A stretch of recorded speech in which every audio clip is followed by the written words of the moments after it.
SSC steno 2025 के exam में इतनी सारी प्रॉब्लम्स आ रही हैं कि अब हर एक स्टूडेंट्स कमेंट बॉक्स में ये लिख रहा है कि एसएससी स्टेनो का एग्जाम कैंसिल होना चाहिए। आज के वीडियो में हम बात करने वाले हैं 3 पॉइंट्स पर, जिसमें से एक पॉइंट है कि क्या एसएससी स्टेनो का एग्जाम कैंसिल हो सकता है। बाकी के जो 2 पॉइंट्स हैं उसमें हम एक पॉइंट में बात करेंगे एसएससी की न्यू अपडेट्स के बारे में, और उसके बाद जो सबसे इंपॉर्टेंट पॉइंट है वो है स्किल टेस्ट के रिगार्डिंग। चलिए बिना देरी करते हुए स्टार्ट करते हैं। तो पहला अपडेट है एसएससी सिलेक्शन फेज एग्जाम को लेकर।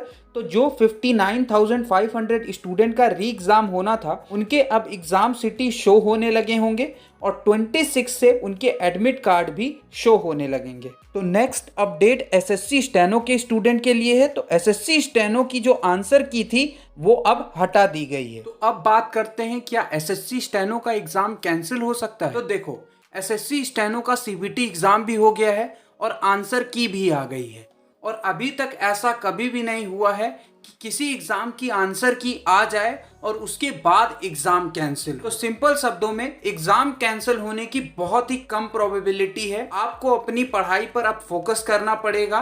और अब जो मैं बात करने वाला हूं वो सबसे इंपॉर्टेंट पॉइंट है। अब ये मैं क्यों बोल रहा हूं इंपॉर्टेंट पॉइंट, क्योंकि अभी आपने देखा होगा कि एसएससी का प्रोटेस्ट चल रहा है, तो बहुत से लोगों का ध्यान सब उसी प्रोटेस्ट में लगा है। मैं ये नहीं कह रहा हूँ कि प्रोटेस्ट गलत है, प्रोटेस्ट सही है। जब जहाँ पर कुछ चीज़ें गलत हों तो इस तरह की डिमांड होनी चाहिए, तभी चीज़ें सुधरती हैं।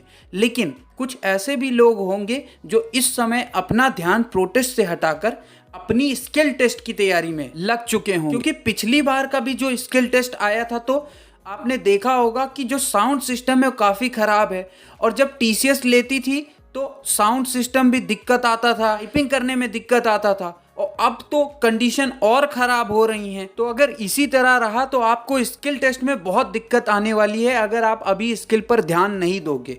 अभी जनरली केसी से जो मैटर है वो बोला जाता था, लेकिन हो सकता हो कि अब जनरल मैटर पर भी डिक्टेशन बोल दिया जाए। अब आपको अपने स्किल पर और ज़्यादा ध्यान देना होगा, जनरल मैटर की भी प्रैक्टिस करनी होगी।